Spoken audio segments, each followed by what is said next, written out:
بسم اللہ الرحمن الرحیم انما ولیکم اللہ. اس سے پہلے اللہ تعالیٰ نے فرمایا یا ایھا الذین آمنوا لا تتخذوا الیہود والنصارى اولیاء. اے ایمان والو یہود و نصارہ کو دوست نہ بناؤ.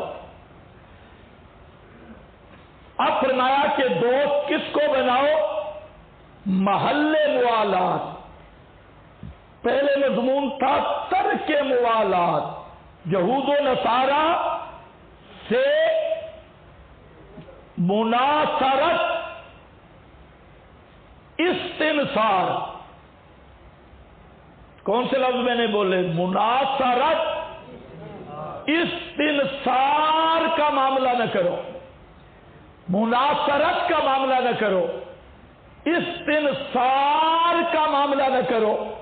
اصل آیت کا مدلول یہ ہے.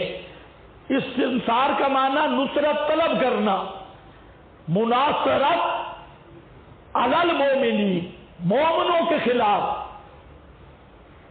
ان کی نصرت کرنا، اہل ایمان کے خلاف ان کا تعاون کرنا، اصل مدلول یہ ہے.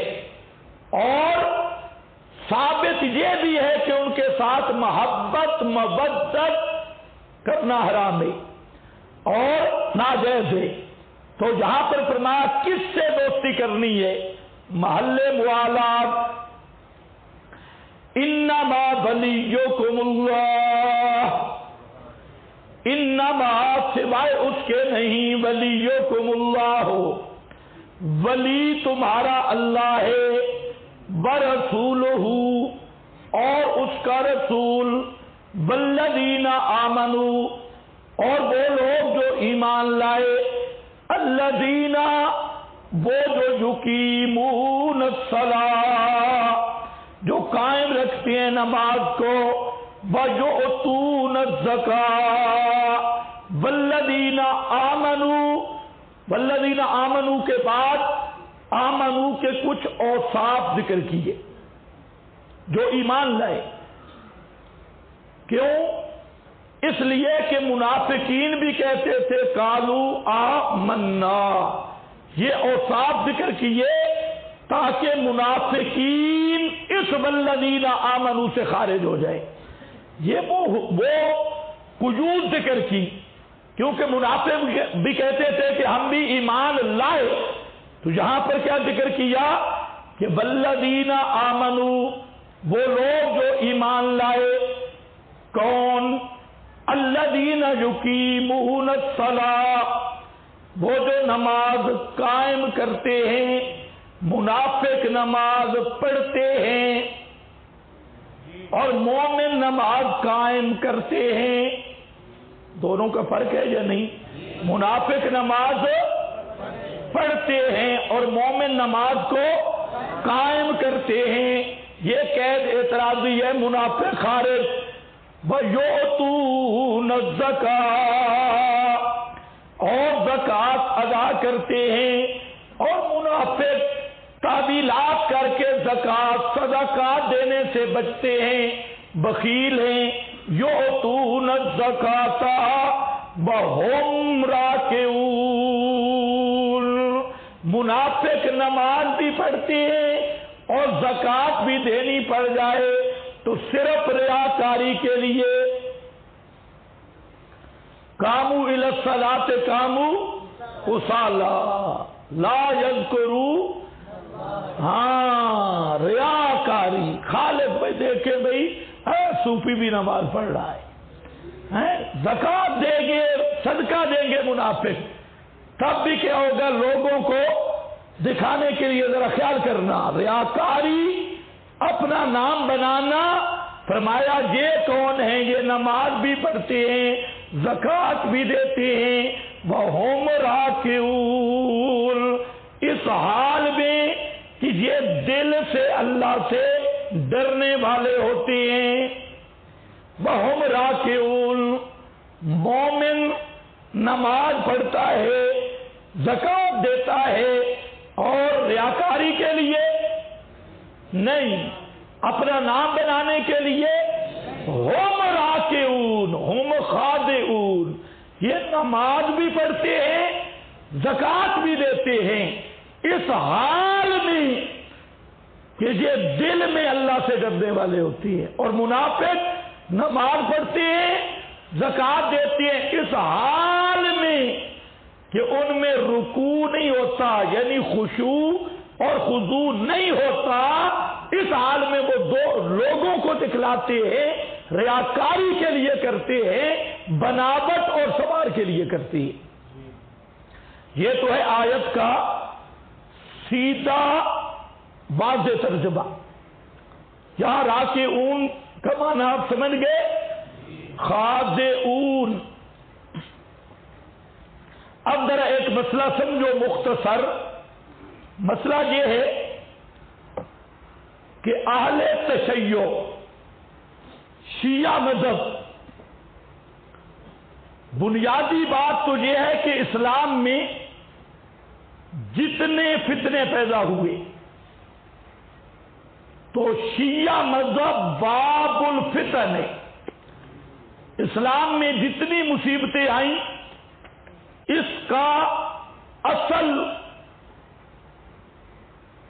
بنیاد اور اصل چیز ہے شیعہ فرقہ اور شیعہ مذہب، جو خالص یہود کی سازش ہے، اور بدقسمتی سے اس نے اسلام کا لبادہ اوڑھ رکھا ہے، اور اصل میں یہود کا یہ فرقہ ہے۔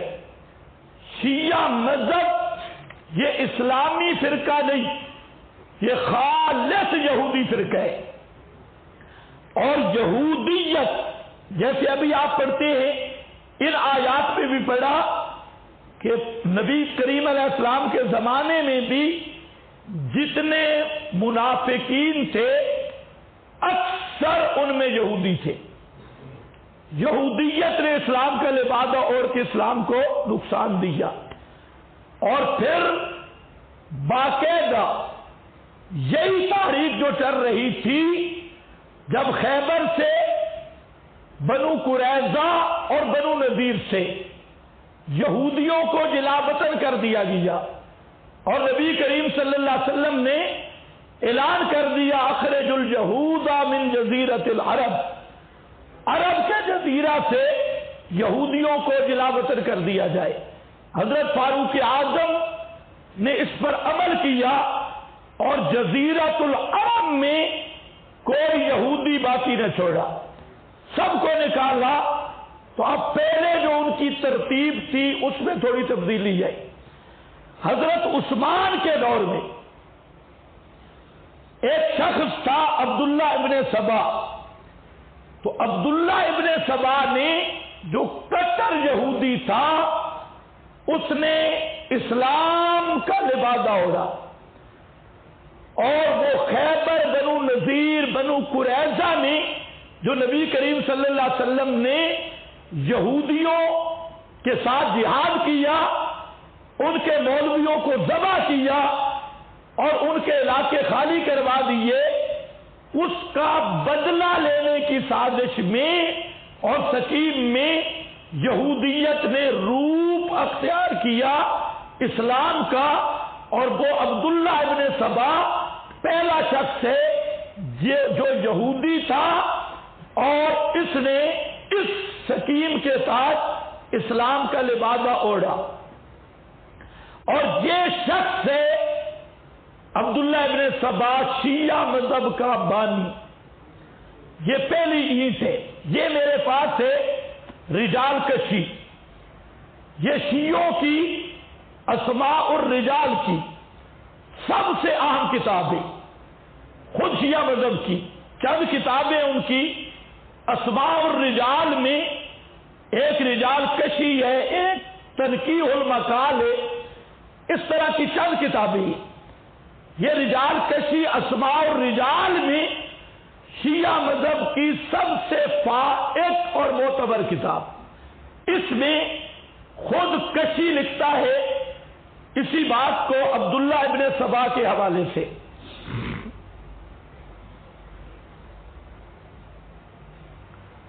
پوری اس کی ڈیٹیل اس نے دی.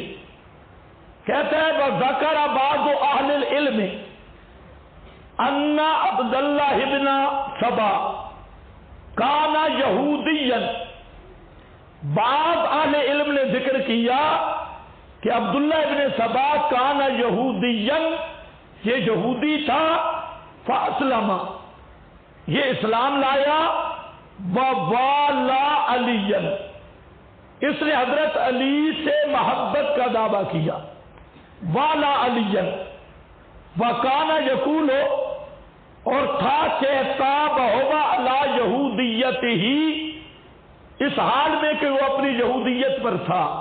جب یہ یہودی تھا تو یہ یوشع بن نون کے بارے میں کہتا تھا کہ وصی موسیٰ، یوشع بن نون یہ حضرت موسیٰ کے وصی ہے. وصی یعنی جن کی خلافت کی حضرت موسیٰ نے وصیت کی تھی، بالغلب، غلب کے ساتھ. فقال فی اسلامہ، بعد وفات رسول اللہ صلی اللہ علیہ وسلم، رسول پاک صلی اللہ علیہ وسلم کی وفات کے بعد اس نے اسلام میں یہ بات مشہور کی، فی علی، علی کے بارے میں، یعنی جو یہودی تھا تو عبداللہ ابن سبا کہتا تھا کہ یوشع بن نون یہ حضرت موسیٰ کے وصی ہے. اور جب یہ اسلام کے رنگ میں آیا تو اس شخص نے کہا کہ حضرت علی یہ نبی پاک کے وصی ہے. علی وصی و رسول اللہ، یہ سب سے پہلے کس نے کہا؟ عبداللہ ابن، بولو شابش، وہ پچھلے عراق والے بھی بولے. کون تھا؟ عبداللہ ابن سبا، یہ وہ یہودی تھا سب سے پہلے نعرہ لگانے والا کہ علی کیا ہے؟ وصی و رسول اللہ. آگے ذرا دیکھنا، وَكَانَ اول من اشہر القول بفرض امامت علی، یہ پہلا شخص تھا جس نے یہ قول مشہور کیا کہ علی کی امامت فرض ہے. عبداللہ ابن سبا پہلا شخص ہے جس نے حضرت علی کی امامت کی فرضیت کا قول کیا. وَكَانَ اول من اشہر القول بفرض امامت علی واظہر البراءۃ من اعدائہ. اور یہ عبداللہ ابن سبا پہلا شخص ہے جس نے ابو بکر، عمر، عثمان سے دشمنی کو ظاہر کیا، برات ظاہر کی، دشمنی ظاہر کی. اور کفرہم، حضرت ابو بکر، عمر، عثمان کی تکفیر کی اس شیطان نے. فمن ہنا، اگلی بات بہت مزیدار ہے، کہتے یہی وجہ ہے کہ من خالف الشیعۃ، قال من خالف الشیعۃ، کہتے یہی وجہ ہے کہ جو ہمارے مخالف لوگ ہیں وہ کہتے ہیں ان اصل التشیع والرفض ماخوذ من الجہودیت، کہ شیعہ اور رفض کی اصل دادی یہودیت ہے. یہ خود کشی، رجال کشی، شیعہ محقق اور مجتہد وہ خود تسلیم کر رہا ہے کہ سب سے پہلے حضرت علی کی خلافت بلا فاصل کا قول کس نے کیا؟ بولو صاحب، کس نے کیا؟ عبداللہ ابن. سب سے پہلے ابو بکر و عمر، عثمان کی دشمنی کس نے ظاہر کی؟ عبداللہ ابن سبا. دو. اور سب سے پہلے حضرت ابو بکر، عمر، عثمان کی تکفیر کس نے کی؟ عبداللہ ابن سبا. اور سب سے پہلے امامت کا عقیدہ کس نے گھڑا؟ عبداللہ ابن سبا. کتنے نکات آگے؟ چار. کتنے نکات آگے؟ چار. پھر کہہ لو، ان کو ذرا ذہن میں رکھ لو کہ سب سے پہلا شخص جس نے حضرت علی کی خلافت بلا فصل کا قول کیا وہ کون تھا؟ عبداللہ ابن سبا۔ سب سے پہلے جس نے حضرت ابو بکر عمر سے برات کا اعلان کیا وہ کون تھا؟ عبداللہ ابن سبا۔ سب سے پہلے ابو بکر عمر کی جس نے تکفیر کی وہ کون تھا؟ عبداللہ ابن سبا۔ سب سے پہلے جس نے عقیدہ امامت کی بنیاد رکھی بے فرض امامت علی وہ کون تھا؟ عبداللہ ابن سبا۔ چار چیزیں، ان کا بانی کون ہے؟ عبداللہ ابن سبا۔ اور عبداللہ ابن سبا کون ہے؟ کانا یہودین، کانا یہودین، یہ یہودی تھا۔ اور یہ بس ذہن میں رکھنا، یہ شیعہ مذہب کا بانی اور پہلی اینٹ ہے۔ اس سے ذرا یہ بھی سوچتے ہو، کچھ لوگ کہتے ہیں پرانے شیعہ اچھے تھے، یہ پرانا نہیں، پہلا شیعہ ہے عبداللہ ابن سبا۔ اس طرح یہ پہلا شیعہ۔ اور اب شیعوں نے کہنا شروع کر دیا کہ عبداللہ ابن سبا یہ کوئی شخص نہیں تھا، یہ ہمارے خلاف سٹوری بنائی گئی ہے ہمیں بدنام کرنے کے لیے۔ عبداللہ ابن سبا کوئی کردار نہیں، کوئی شخص معین نہیں، تو یہ ہے رجال کشی ایک۔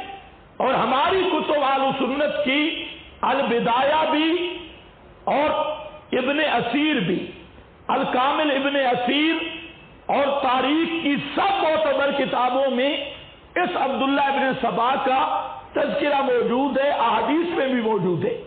بعض روایات احادیث سے مراد آثار صحابہ، کیونکہ یہ تو حضرت عثمان کے زمانے کا آدمی ہے، آثار صحابہ میں اس کا تذکرہ تفصیل کے ساتھ موجود ہے، لیکن ہم ارخاء العنان کے طور پہ کہتی ہیں بھائی خدا کے لیے بعض باتیں ہوتی ہیں الزامن۔ سمجھ رہے ہو میری بات؟ اس بات کو اچھی طرح سمجھو۔ بعض باتیں ہوتی ہیں حکایتاً، کسی کے قول کی حکایت کی جاتی ہے۔ مثلا میں نے چند دن پہلے ایک روایت پر گفتگو کرتے ہوئے غیر مقلدین اور بعض اہل بدعت کی طرف سے لفظ بولا کہ وہ کہتے ہیں یہ روایت آئی ہے بخاری میں۔ یہ قول کیا تھا؟ بطور حکایت کی کیا لفظ بولا کہ وہ کہتے ہیں یہ بخاری میں آتی ہے۔ تو اب بھی غیر مقلدین کو سن لے، وہ بخاری کو کیا بولتی ہیں؟ بخاری۔ حدیث کو کیا بولتے ہیں؟ حدیث۔ حدیث میں آیا۔ اور گجرا والا اور ان ایریوں میں جہاں اہل حدیث زیادہ ہے، آپ کسی سے پوچھ لیں، عوام الناس ان کی زیادہ، مجھے کہتی ہے او جی بخاری میں آ گیا۔ تو میں نے ان کے قول کی حکایت کی کہ وہ کہتے ہیں کہ بخاری میں آیا، اور بعض ایماندار لوگوں نے وہ میرے ذمہ لگایا کہ یہ جی بخاری کی توہین کرتا ہے اور کہتا ہے بخاری کو بخاری، تو یہ بخاری کی توہین ہو گئی۔ اللہ تمہیں ہدایت دے اور حسد سے محفوظ رکھے۔ ہم تو دعائی کر سکتے ہیں کہ حکایت القول کا حکم اور ہوتا ہے، امام بخاری یا صحیح بخاری کی توہین وہ کرتا ہے جس کے دل میں ایمان نہیں ہوتا۔ امام بخاری امیر المومنین فی الحدیث ہے، اور بخاری اصح الکتب بعد کتاب اللہ الباری الصحیح البخاری، یہ تو ہم 21 سال سے بیان کر رہے ہیں ہر منکر حدیث کے مقابلہ میں۔ تو وہ قول میں نے بطور حکایت ذکر کیا کہ وہ کہتے ہیں بخاری میں آیا، تو بعض ہمارے دوستوں نے اس کو میرے ذمہ لگایا کہ یہ بخاری کو کیا کہہ رہا ہے؟ بخاری۔ تو آپ بھی خیال کرنا، بعض اقوال حکایتاً ہوتی ہے، کالا فرعون، کالا فلاں۔ اب کوئی آج کل کا محقق اٹھے اور کہے دیکھو قرآن نے بھی حضرت موسیٰ کو مسحور کہا ہے اور حضرت موسیٰ پہ یہ الزام لگائے، تو اس کو اپنی عقل کا علاج کرانا چاہیے۔ قرآن حکایت قول فرعون کر رہا ہے، اس کی آپ کو بے شمار مثالیں ملیں گی۔ قال الکافرون، کافروں نے کہا کہ یہ کون ہے؟ کذاب ہے، شاعر ہے، شاعر ہے۔ تو اب کوئی آج کل جیسے تحقیق شروع ہو گئی، اس کو لے کے اٹھ جائے اور دیکھو جی قرآن نے بھی نبی پاک کو شاعر کہا، کذاب کہا، توبہ توبہ توبہ توبہ توبہ توبہ۔ اور پھر سب سے بڑی بے ایمانی یہ ہے کہ میرے اس کلب کو بھی درمیان سے کاٹا گیا، حالانکہ اسی کلب میں موجود ہے کہ بخاری اصح الکتب بعد کتاب اللہ الباری، اسی میں موجود ہے، اور اسی میں موجود ہے امام بخاری امیر المومنین فی الحدیث۔ تو آگے پیچھے سے کاٹ کر کہ بات کیا ہو رہی ہے، اور وہ لفظ جو تھا بخاری والا اس کو چلایا اور لوگوں کو دھوکہ دیا، تو وہ میرے بھائی وہ حکایت ہے، میں بخاری کو بخاری کہہ بھی نہیں سکتا، اور نہ میرے تصور میں کبھی آیا۔ یہ وہ لوگ ہیں وہ بخاری کو بخاری کہتے ہیں اور کہتے ہیں جناب بخاری میں آ گیا، حدیث میں آ گیا۔ تو بہرحال یہاں پر بھی خیال کرنا، اب پھر کلپ کاٹ کر ہمیں شیعہ نہ بنا لینا خدا کے لیے، ہم شیعہ کی تردید کرنے بیٹھے۔ تو یہ کون تھا؟ عبداللہ ابن سبا۔ اب دیکھو آج شیعہ میں یہ 4 باتیں موجود ہیں یا نہیں، جن کی بنیاد عبداللہ ابن سبا نے رکھی۔ یہ 4 باتیں شیعوں میں موجود اگر ہیں تو پھر تاریخی حقائق کو جھٹلانے کا فائدہ ہی نہیں، اور اگر ان 4 باتوں سے شیعہ علل اعلان برات کا اعلان کریں، ہم ان کو تانا دیری چھوڑ دیں گے کہ تم سبائی ہو، عبداللہ ابن سبا کی اولاد ہو۔ تو یہ 4 باتیں آج بھی شیعہ مذہب کی بنیاد میں، اور سارے شیعہ اس کے قائل ہیں۔ اب یہ رجال کشی جو میں نے پڑھی، اس پر آگے یہ بھی آ رہا ہے کہ والا علی، یہ والا علی کیا ہے؟ یہ پہلا شخص ہے جس نے حضرت علی کو مشکل کشا کہا، حاجت روا کہا، اور اس نے کہا کہ حضرت علی میں اللہ تعالیٰ کی صفات ہے، اللہ حلول کر کے آیا حضرت علی میں، اور حضرت علی کو اس نے الہ کہا۔ الہ عربی میں کہا جیسے آج لوگ کہتے ہیں فریاد رس داتا غوث اعظم مشکل کشا حاجت روا، تو یہ پہلا شخص ہے عبداللہ ابن سبا جس نے یا علی مدد کا نعرہ لگایا، حضرت علی کو مشکل کشا حاجت روا کہا۔ یہ بھی یہاں رجال کشی میں موجود ہے، اور حضرت علی رضی اللہ تعالی عنہ کو جب پتہ چلا کہ یہ تو ایسے بکواس کر رہا ہے، تو حضرت علی رضی اللہ تعالی عنہ نے اسے بلایا اور استطابہ امیر المومنین فابا، حضرت امیر المومنین حضرت علی نے اس سے توبہ طلب کی کہ توبہ کرو، میں الہ نہیں ہوں، مشکل کشا نہیں ہوں۔ ابا، اس نے انکار کیا، تو حضرت علی رضی اللہ تعالی عنہ نے فأحرقہ بالنار، اس کو اور اس کے گروہ کو آگ میں جلایا، احرقہ بالنار۔ اور جب ان کو آگ میں ڈالا جانے لگا، اس نے کہا پہلے تو کچھ شک تھا، اب تو مجھے یقین ہو گیا تو الہ ہے۔ کیوں؟ کہ آگ کا عذاب الہ کے سوا کوئی بھی نہیں دیتا، تو مجھے آگ میں ڈال رہا ہے، تو اب مجھے یقین ہو گیا کہ تو الہ ہے اور مشکل کشا ہے۔ یہ ہے شیعہ مذہب کی تاریخ میں، صرف آپ کو ایک مسئلہ سمجھانے کی خاطر یہ تمہید رکھی، ورنہ یہ رجال کشی کا صفحہ 85 ہے۔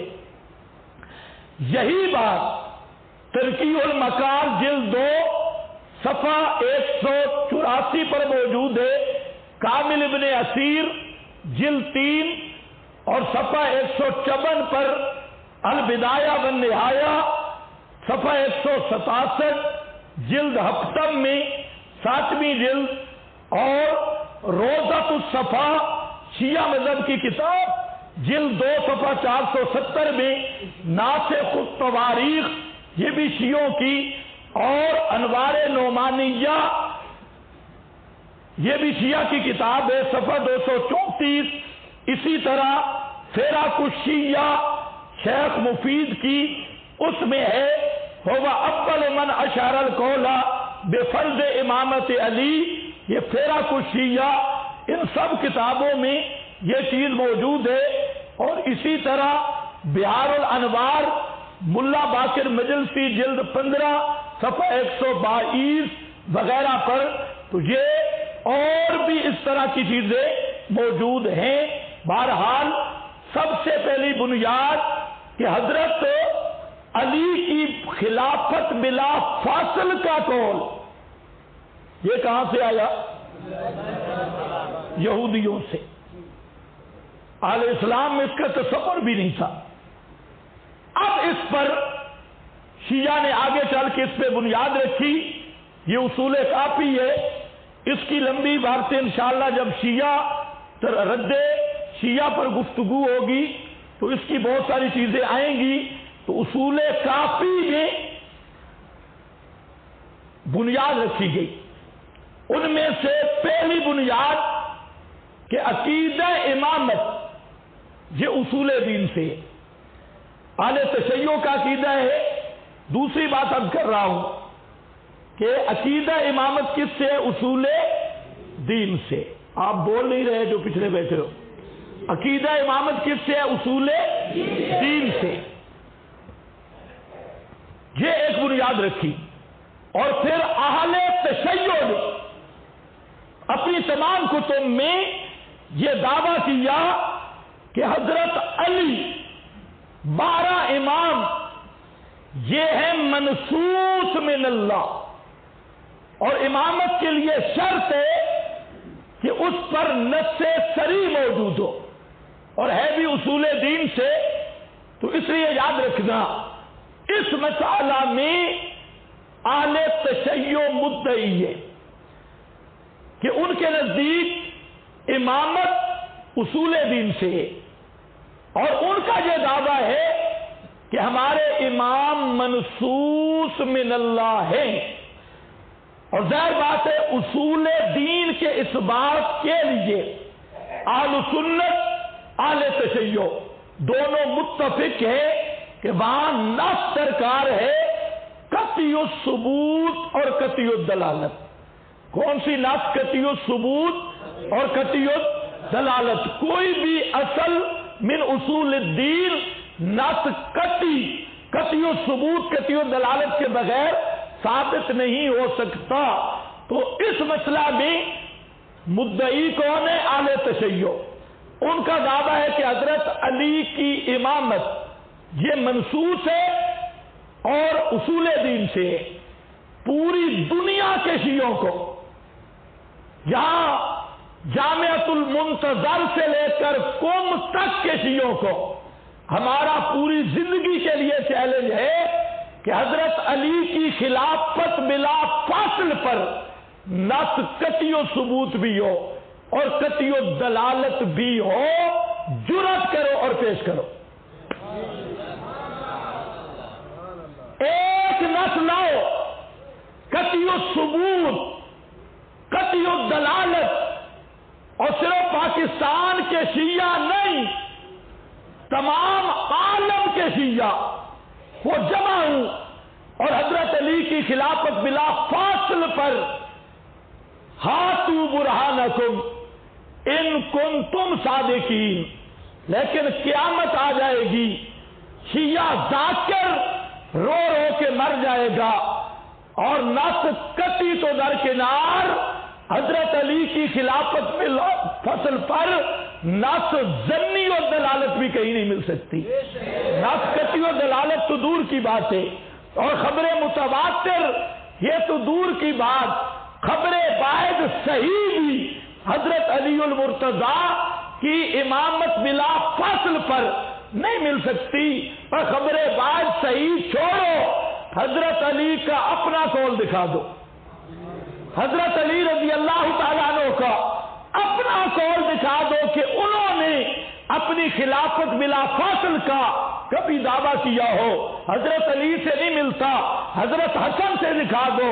حضرت حسن سے نہیں ملتا، حضرت حسین سے، زین العابدین سے، یہ حضرت علی بھی ہمارے، حسن حسین بھی ہمارے، زین العابدین بھی ہمارے، اور بعد والے بے شک تم لے لو۔ تو اس لیے یہاں نہ قول علی ہے، نہ قول حسن ہے، نہ فرمان حسین ہے، نہ فرمان زین العابدین ہے، ان میں سے کسی امام کا فرمان بھی نہیں۔ تو اب یہ اتنا بڑا دھوکہ اسلام کے نام پر، اور عوام الناس کو گمراہ کر رہے ہیں، ہر جگہ پہ چینل بنے ہیں، کوئی آیت کہیں سے پڑھیں گے، کوئی کہیں سے۔ ابھی تو ہم نے ارخاء العنان کے طور پہ کہا، ورنہ شیعہ قوم کا اس قرآن پہ ایمان ہی نہیں۔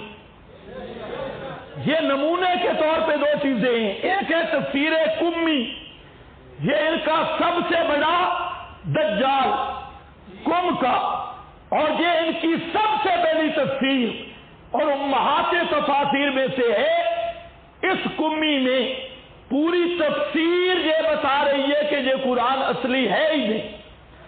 اب وقت نہیں، یہ آئے گی بات انشاءاللہ قرآن کا موضوع، اور یہ تفسیر کتاب الصافی ہے، اس میں مقدمہ پورا ہے اس بات پر کہ یہ قرآن اصلی نہیں، اصلی قرآن امام کے پاس ہے اور وہ غار سے لائے گا۔ اصلی قرآن میں 17,000 آیات تھی، اس قرآن میں 6,000 اور کچھ آیات تھے، اور اصلی قرآن وہ ہے، اسی اصول کافی میں لکھا ہے کہ اصلی قرآن وہ ہے کہ اس قرآن کا ایک حرف بھی اس میں نہیں ہے، ایک حرف بھی اس میں معلوم ہوتا ہے، وہ عربی میں پھر نہیں ہوگا، نہیں تو حروف تاتی تو ہوتے چاہیے تھے، تو اللہ جانے وہ انگلش میں ہے یا کسی اور بولی میں۔ تو جب شیعہ اس قرآن کو مانتا نہیں تو نسکتی کہاں سے پیش کرے گا؟ نسکتی، شیعہ حدیث کا منکر، قرآن کا منکر، تو نسکتی کہاں سے آئے گی؟ کہتے ہیں وہ بھی امام، جو امام تھا وہ بھی غار بھی ہے۔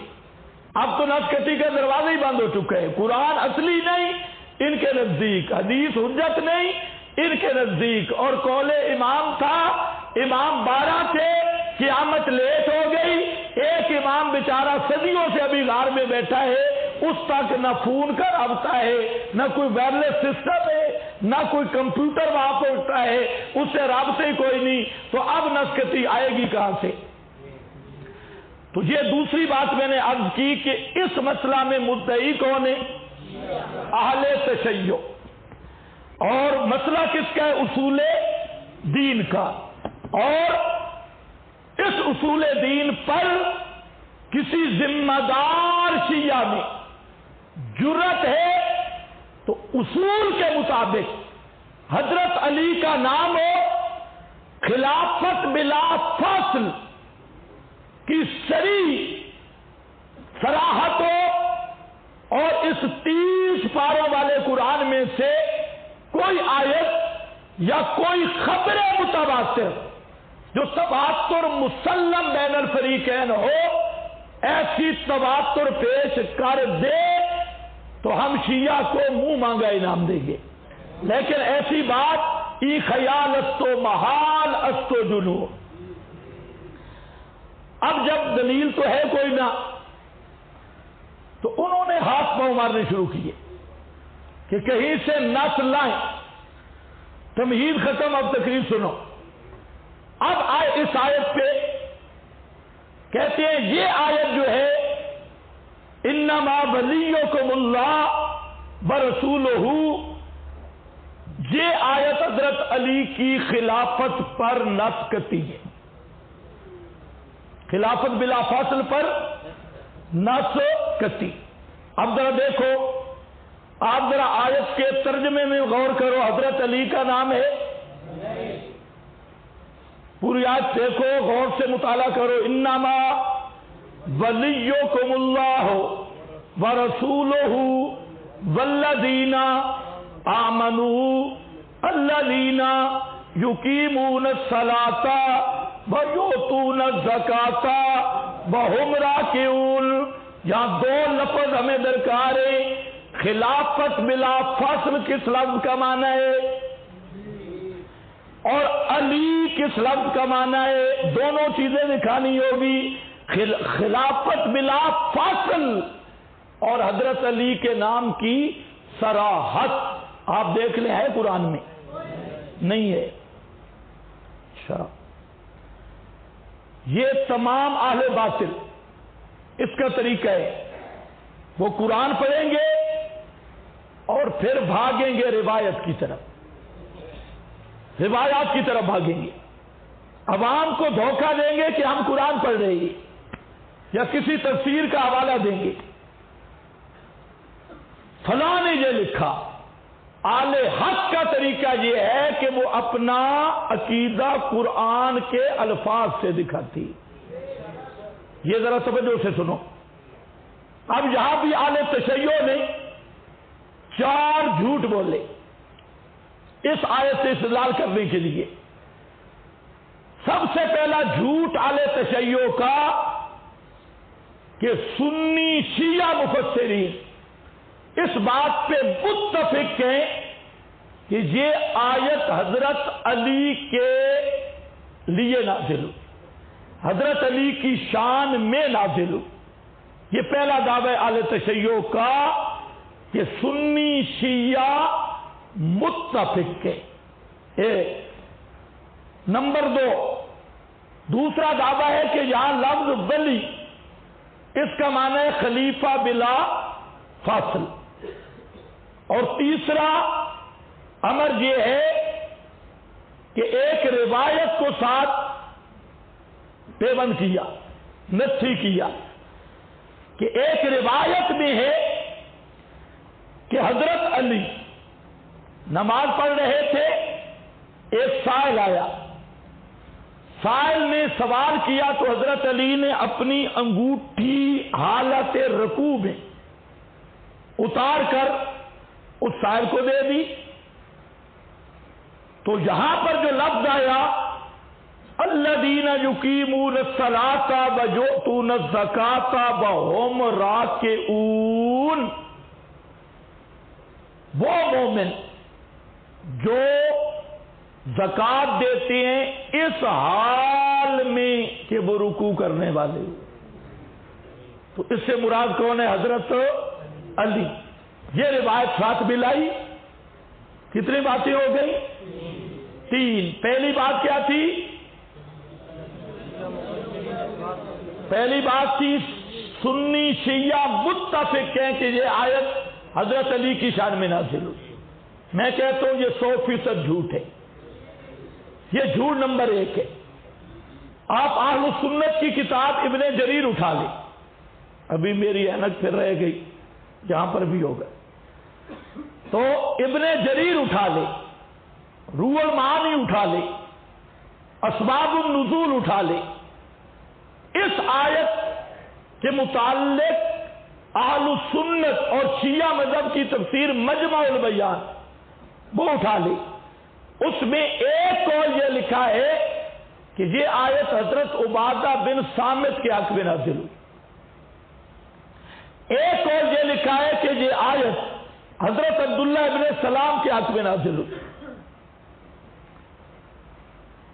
توجہ ہے؟ تو اب اور بھی اقوال ہے، ہم نے صرف نقض وارد کرنا تھا کہ جو پہلا دعویٰ ہے کہ سنی شیعہ مفسرین متفق ہیں کہ یہ آیت کس بارے میں نازل ہوئی ہے؟ حضرت علی کی شان میں، تو ہمارا نقض کامل ہو گیا۔ یہ سب سے اول جھوٹ نمبر 1 ہے، کوئی متفق نہیں سنی شیعہ۔ نمبر 2، انہوں نے کہا ولی کا معنی خلیفہ بلا فصل ہے، یہ جھوٹ نمبر 2 ہے۔ ولی کا معنی خلیفہ بلا فصل دنیا کی کسی لغت میں نہیں، عربیت کی کسی کتاب میں نہیں کہ ولی کا معنی خلیفہ بلا فصل ہو۔ ولی کے کئی معنی ہیں، ولی کا معنی دوست ہے، ولی کا معنی محب ہے، ولی کا معنی ناصر ہے، ولی کا معنی حمایتی ہے، ولی کا معنی کارساز ہے، لیکن ولی کا معنی والی متصرف فی الامور یا خلیفہ بلا فاصل، یہ لغت کی کسی کتاب میں نہیں۔ یہ دوسرا جھوٹ بولا اہل تشیع نے کہ ولی کا معنی کیا ہے؟ خلیفہ بلا فاصل۔ تیسرا جھوٹ بولا وہ روایت، وہ انگوٹھی والی، وہ روایت بالکل ضعیف ہے۔ حافظ ابن کثیر رحمت اللہ تعالی علیہ نے اس پہ بات کی، یہ آپ کے پاس اس پہ حوالے لکھے حاشیہ پر، وَلَيْسَ يَصِحُّ شَيْءٌ، پڑھو بھائی میری تو اینک نہیں ہے، منہا بالکلیہ، یہ جو روایت ذکر کی ہے یہ بالکل غلط اور بالکل صحیح نہیں، لِضَعْفِ أَسَانِيدِهَا وَجَهَالَةِ رِجَالِهَا، اس لیے کہ اس کی سندیں ضعیف ہیں اور اس کے راوی مجہول ہیں، اس لیے یہ انگوٹھی والی روایت یہ بالکل ضعیف روایت ہے۔ اور یہ ضابطہ ذہن میں رکھ لو کہ تفسیری روایات کی جب تک سند کی تحقیق نہ ہو، صرف اہل تفسیر کا نقل کر دینا قطعاً اہل سنت کے نزدیک حجت نہیں۔ اور حافظ نے اس پہ تبصرہ کیا، اسی طرح آپ کے پاس تفسیر الوسیط کا حوالہ لکھا ہے،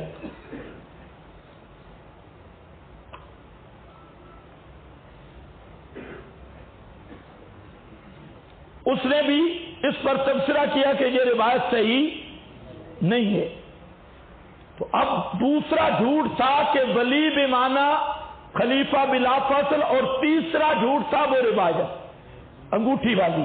اچھا وہ یہاں اصول کافی ہے، اس اصول کافی میں جو شیعوں نے وہ انگوٹھی بنائی، اصول کافی والے نے یہاں پر وہ حلہ بنایا۔ حلہ سمجھتے ہو؟ پوشاک سمجھ لو، کوٹ، حلہ، جبہ، کوٹ، شیروانی، یہ، اور کہتا ہے یہ بابا ذرا جھوٹ میں سب سے آگے ہے، کہتے 1000 دینار اس کی قیمت تھی۔ تو حضرت علی نے اوپر کیا ہوا تھا، جب سائل آیا تو حضرت علی نے وہ حلہ اتارا اور سائل کو دے دیا رکوع میں سے۔ اب بتا جانے رکوع میں اتارنے کی کیا ترکیب ہوگی۔ تو دوسری کتابیں کہتی ہے انگوٹھی تھی، اور اصول کافی کہتی ہے حلہ تھا، اور 1000 دینار اس کی قیمت، بولو شابت قیمت تھی، 1000 دینار اس کی قیمت تھی۔ تو خیر ایک تو جھوٹ کے پاؤں نہیں ہوتے، وہاں انگوٹھی ہے یہاں حلہ ہے، اور 1000 دینار اس کی قیمت تھی، اور حالت رکوع میں کوٹ اتارنا پتہ نہیں، ذرا سے ذرا دیکھ لینا کیسے اترتا ہے، حملے کثیر تو نہیں ہوگا، یا حالت رکوع میں انگوٹھیاں اتارنا۔ تو ایک طرف شیعہ کہتے ہیں حضرت علی کی نماز اتنی کامل تھی کہ تیر لگ گئے تھے نا، تو حالت نماز میں تیر نکالا گیا، حضرت علی کو پتہ ہی، اتنا خشوع خضوع، ادھر سائل کا پتہ بھی چلا اور کوٹ بھی اتارا یا انگوٹھی اتاری اس کو دی، تو پھر بھی نماز کی خشوع خضوع میں فرق نہیں آئے، بڑا کمال ہے۔ خیر چوتھے نمبر پہ وہ کہتی ہے کہ یہاں راکعون سے مراد ہے رکوع حصی، رکوع الصلاۃ، رکوع حصی، رکوع الصلاۃ، یہ بھی جھوٹ ہے، یہ چوتھا جھوٹ ہے۔ یہاں راکعون عربی میں رکوع کا معنی خشوع بھی ہے اور اطمینان بھی ہے. اطمینان بھی ہے. راکعن للہ اطمأن باللہ. سارے عرب بولتے ہیں خشع لہ خضع لہ. تو راکعن کا معنی مطمئنن باللہ. اصل معنی اس کا یہ ہے. اور رکوع حصی کو بھی رکوع اس لیے کہتے ہیں کہ اس میں بھی آدمی اللہ کے سامنے خضوع اور خشوع اختیار کرتا ہے. اس کو بھی رکوع اس لیے کہتے ہیں. تو یاد رکھو یہاں پر رکوع سے مراد رکوع حصی نہیں بلکہ رکوع سے مراد رکوع معنوی ہے. اور رکوع کی حقیقت وہ خشوع ہے اور خضوع ہے. اور یہ بھی ضابطہ ہے جب دو جملوں سے حال واقع ہو تو دونوں کی ضمیر سے ہوتا ہے. ما قبل میں دو جملے ہیں. ایک جملہ ہے کہ الذین یقیمون الصلاۃ ویؤتون الزکاۃ، جو نماز قائم کرتے ہیں زکوٰۃ ادا کرتے ہیں. وہم راکعون، یہ ہوم راکعون حال ہوگا یقیمون یؤتون، دونوں سے نماز پڑھتے ہیں، نماز قائم کرتے ہیں، زکوٰۃ دیتے ہیں، اس حال میں کہ ان اللہ سے ڈرنے والے ہوتی ہے. منافقین کی طرح نہیں کہ لوگوں کو دکھانے والے ہوتی ہے. یہ راکعون ہے. تو یہ راکعون مقابل ہے منافقین کے. یہ بات بھی سمجھ گئے یا نہیں؟ پھر جہاں پر کچھ باتیں اور بھی ہیں کہ یہ اصول کافی کی بات مانے. بھائی زکوٰۃ دی تو شیعہ تو زکوٰۃ کے قائل ہی نہیں. سائل زکوٰۃ مانگنے تھوڑے ہی آیا تھا. اچھا پھر زکوٰۃ ہو تو 1000 دینار کا وہ کوٹ تھا، 40واں سے زکوٰۃ ہوتی ہے. تو کم از کم حضرت علی کی مالیت 40,000 دینار یہ ماننی پڑے گی، جبکہ حقائق اس کے بالکل خلاف ہے. حضرت علی کے پاس حضرت علی صاحب نصاب ہی نہیں تھے. کشف الغمہ میں تفصیل دیکھ لینا. اور حضرت علی تو خود فرماتے ہیں رضینا قسمت الجبار لنا علم وللجہال مالو. تو جب حضرت علی خود کہہ رہے ہیں کہ ہم اللہ کی تقسیم پہ راضی ہیں، اللہ نے ہمارے لیے علم رکھا، جاہلوں کے لیے مال رکھا، تو 40,000 دینار حضرت علی کے پاس کہاں سے آ گئے؟ تو یہ بھی اصول کافی کا جھوٹ. پھر یہ عمل کثیر ہے. عمل کثیر سے نماز رہتی بھی نہیں. اور آخری ایٹم بم بھی سنو. یہ ایسا ایٹم بم ہے پورے ایران کے لیے کافی ہے. یہاں پر ذرا خیال کرنا، حضرت علی کی امامت ثابت کر رہے ہیں، خلافت بلا فاصل. اور کیسے کہ ہم راکعون، الفاظ پہ غور کرنا. پیچھے لفظ ہے انما، اور انما کلمہ حصر کا. تو معنی یہ ہوگا، شیعہ والا معنی کر رہا ہوں، کہ خلیفہ بلا فاصل وہ ہے، صرف وہ ہے جو حالت رکوع میں زکوٰۃ دیتا ہو. تو انما کلمہ حصر کا. چلو علی کی خلافت ثابت ہوگی اور 11 امام اڑ جائیں گے. 11 اماموں کی قربانی دینی ہوگی. کیوں؟ تمہارے بقول بھی حالت رکوع میں زکوٰۃ دینے والا صرف علی ہے. تو جہاں انما کہہ رہا ہے جو صرف حالت رکوع میں زکوٰۃ دے وہ امام ہے. تو حضرت علی کی امامت تم ثابت کرو گے اور 11 کی قربانی دینا پڑے گی، کیونکہ ان کی حالت رکوع میں زکوٰۃ دینا ثابت نہیں ہے. ایک کو ثابت کرو گے، 11 اماموں کی قربانی. آؤ ذرا تیار ہو جاؤ. کوئی بات سمجھے بھی ہو یا نہیں؟ کہ یہ استدلال ہمارا کس میں مبنی ہے؟ انما. انما کلمہ حصر کہے اور معنی یہ ہوگا کہ خلیفہ بلا فاصل یا امام وہ بنتا ہے جو حالت رکوع میں زکات دے. جو حالت رکوع میں زکات نہ دے وہ امام بن سکتا نہیں. تو 11 گئے، ایک بچا، 11 گئے، اور ایک امام کی امامت کا انکار ان کے نزدیک کفر. تو 11 کیا انکار، 11 دفعہ کفر، 11ویں پوری ہو گئی. 11 تو حضرت علی کی خلافت یہاں سے ثابت کرنا، 11 وجہ سے کافر بننا ہے.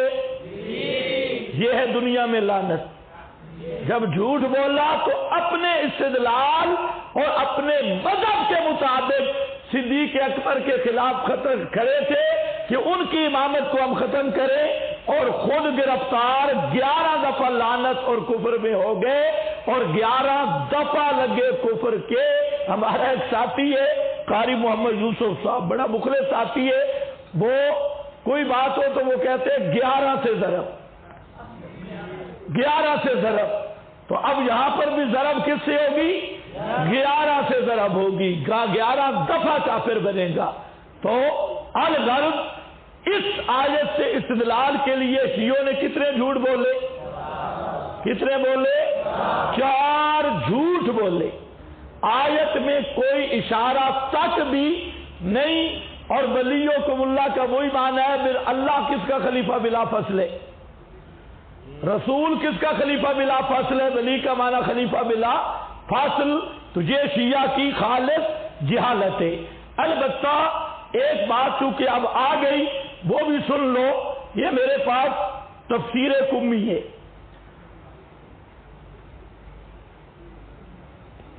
ہاں چلو یہ کرامت ہے، صفحہ بھی وہی لکھ رہا ہے. یہ کم از کم آپ اتنی کرامت مان لو. یہاں پر دیکھو تفسیر کمی، اس کا سورۃ التحریم ہے. اس میں ایک مسئلہ چل رہا ہے. سورۃ التحریم میں اسر النبی، نبی پاک صلی اللہ علیہ وسلم نے ایک راز کی بات کی. اسر النبی الی بعض ازواجہ، یہ راز کیا تھا، اسر النبی. تو یہاں کمی والا لکھ گیا کہ راز کیا تھا. یہ ثابت تو کچھ اور کرنا چاہتا تھا لیکن بات نکل آئی. کہتا ہے کہ یہ راز یہ تھا کہ نبی کریم صلی اللہ علیہ وسلم نے اپنی زوج مبارک کو فرمایا کہ فقال ان ابا بکر یلی الخلافت بعدی. یہ راز یہ تھا کہ آپ نے فرمایا ابو بکر صدیق میرے بعد خلیفہ بنے گا. یلی الخلافت، اس کو کہتے ہیں خلافت بلا فصل. ان ابا بکر یلی الخلافت، میرے بعد متصل خلیفہ، خلیفہ بلا فصل بعدی میرے بعد. ثم بعدہ ابو کے، حضرت حفصہ کو فرمایا پھر اس کے بعد آپ کا باپ یعنی حضرت عمر بن خطاب.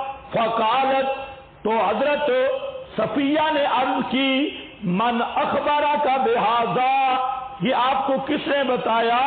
قالا، رسول اللہ صلی اللہ علیہ وسلم نے فرمایا اللہ اخبرانی، یہ خبر مجھے اللہ نے دی ہے. تو کہتے ہیں وہ راز کیا تھا، آپ نے حضرت حفصہ کو بتایا کہ میرے بعد خلیفہ بلا فاصل ابو بکر صدیق ہوگا، اور ابو بکر صدیق کے بعد خلیفہ عمر ہوگا. تو حضرت حفصہ نے پوچھا یہ بات آپ کو کس نے بتائی. آپ نے فرمایا اللہ اخبرنی، یہ بات مجھے کس نے بتائی ہے، اللہ نے. یہ بابا کمی ہے اور یہ سب اہل تشیع کا دادا ہے، اور سب سے بڑا معتبر مفسر ان کا وہ. اور یہ بھی دیکھ لو یہ نہج البلاغہ ہے. نہج البلاغہ یہ شیعہ کی وہ کتاب ہے، قرآن کو تو یہ محرف سمجھتی لیکن نہج البلاغہ کے متعلق شیعہ کا نظریہ ہے کہ یہ حضرت علی کے خطبات تھے اور ان کے خطوط تھے، اس میں حضرت علی رضی اللہ تعالی عنہ کی ذرا بات سنو، بے خلافت ہوتی کیسے ہے۔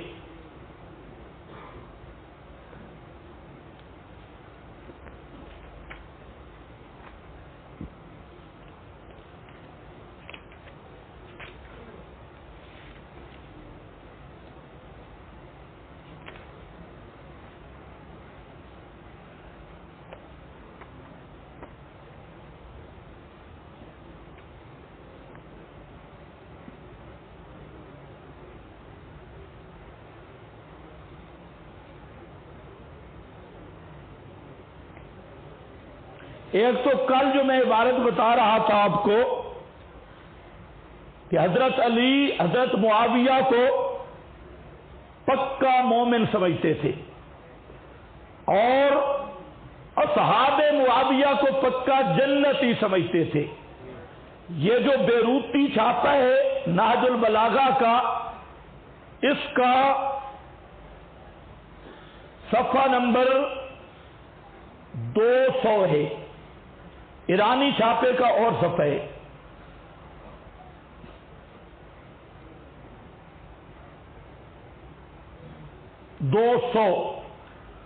عبارت بھی سن لو، فرماتے ہیں بظاہر ان ربنا واحد ونبینا واحد ودعوتنا فی الاسلام واحدہ۔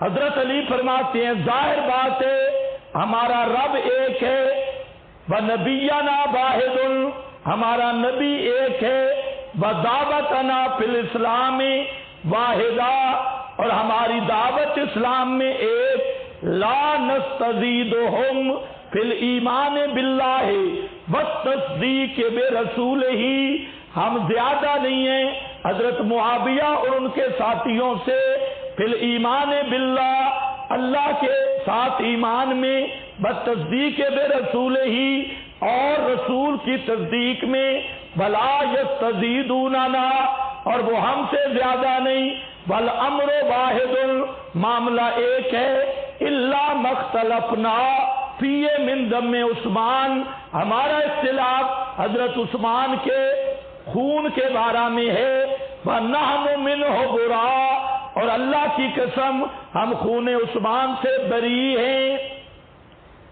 یہ دوستو، اور یہی بات جو ہے حضرت مکحول نے پوچھا اصحاب معاویہ کے بارے میں حضرت علی رضی اللہ تعالیٰ عنہ سے، تو فرمایا قال هم المؤمنون، حضرت علی نے فرمایا وہ پکے مومن ہیں۔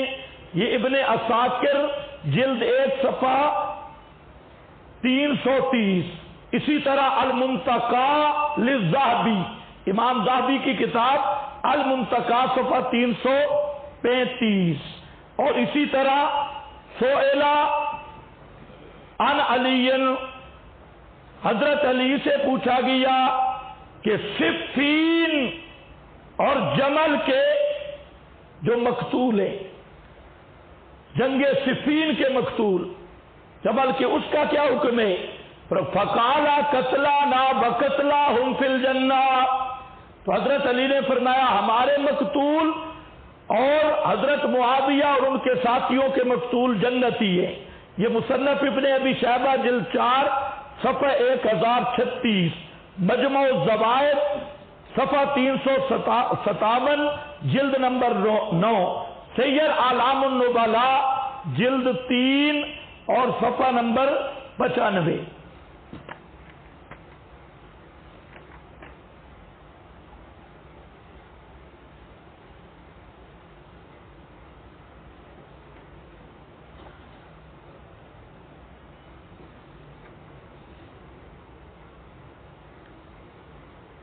اسی طرح یہ مسئلہ قرب الاسناد، یہ شیعہ کی بہت بڑی اچھی ان کی معتبر کتابوں میں سے ہے، اس میں بھی موجود ہے صفحہ 45 پر۔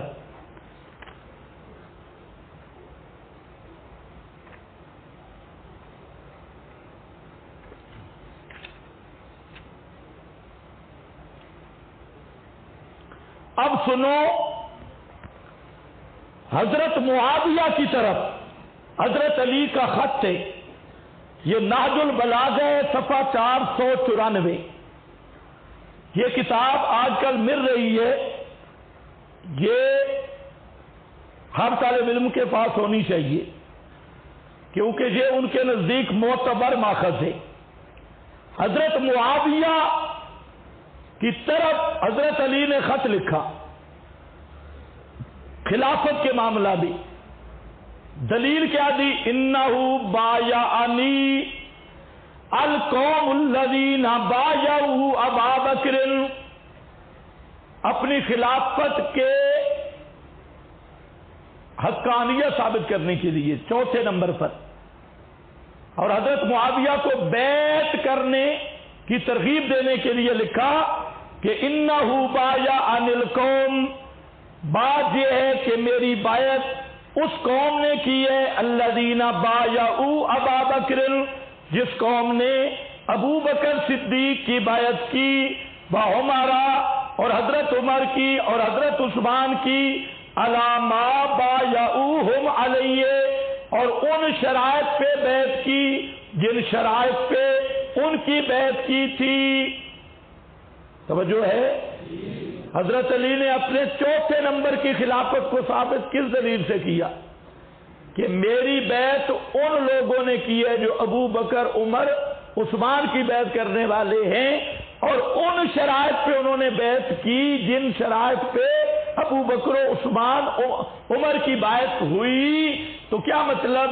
ان کی خلافت بھی حق تھی، میری خلافت بھی حق ہے۔ اپنے حق کو ثابت کرنے کے لیے چوتھے نمبر پر خلافت کے حق کو حضرت علی رضی اللہ تعالیٰ عنہ نے یہ دلیل دی۔ یہ دلیل بن تب سکتی ہے کہ ابو بکر کا خلیفہ بلا فاصل ہونا حضرت علی کے نزدیک بھی حق ہو، اور یقیناً حق تھا۔ آگے فرماتی ہیں انما الشورى، یہ حضرت علی کا فرمان ہے، انما الشورى للمہاجرین والانصار، خلیفہ کا انتخاب نفس سے نہیں ہوتا، منصوص نہیں، جو شیعہ کا مذہب ہے منصوص نہیں، بلکہ انما الشورى للمہاجرین والانصار، شورا مہاجرین اور انصار کا ہے۔ فَإِنِ اجْتَمَعُوا عَلَى رَجُلٍ، اگر مہاجر اور انصار کسی ایک آدمی پہ جمع ہو جائیں اور اس کا نام امام رکھ دیں، كَانَ ذَلِكَ لِلَّهِ رِضًا، تو اس پہ اللہ راضی ہوتا ہے۔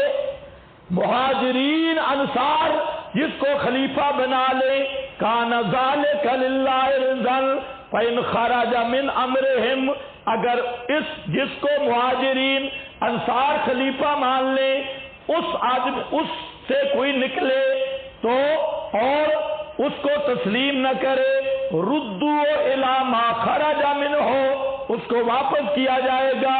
فإن ابا، اگر اس نے انکار کیا تو اس سے لڑائی ہوگی، اس سے قتال ہوگا۔ تو حضرت علی رضی اللہ تعالیٰ عنہ نے جہاں یہ فیصلہ کر دیا کہ خلافت یا امامت اصول دین سے نہیں، منصوص نہیں، خلیفہ وہ بنے گا جس کو مہاجرین اور انصار خلیفہ بنائیں گے، اور جب انصار و مہاجرین کسی کو خلیفہ بنا لیں تو اللہ اس کی خلافت پہ راضی ہے۔ اب جو شخص ان کی خلافت نہ مانے تو اس کے ساتھ قتال کرنا ہوگا۔ تو حضرت علی نے خود بھی دلیل بھی یہ دی، اور حضرت صدیق کی خلافت بلا فاصل کی تصریح بھی کر دی۔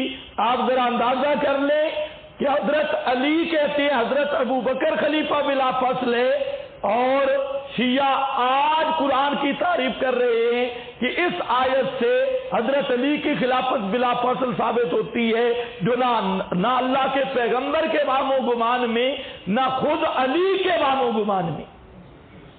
تو ان محرفین کی یہ تحریف تھی جس کا میں نے بقدر ضرورت تذکرہ کر دیا۔ اب ذرا آگے چلو، بلکہ اب آپ 15 منٹ چھٹی کریں اور میں اینک لے آؤں.